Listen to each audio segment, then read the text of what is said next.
আমরা ব্রিজের গোড়া ট্রাক ড্রাইভার না করছিলাম যে গাড়ি খাইয়ে মদ চালাইস না, গাড়ি খাইয়ে মদ চালাই দেন গাড়ি কি পল্টি দিয়া এই যে রেকার আসছে। এখন পরিষ্কার হয়ে দেবো 5 মিনিটের ভিতরে।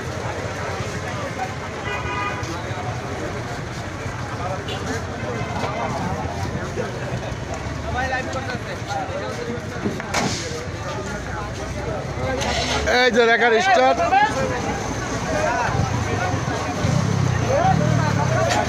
নান্দেন নান্দেন নান্দেন স্যার নান্দেন নান্দেন নান্দেন নান্দেন নান্দেন।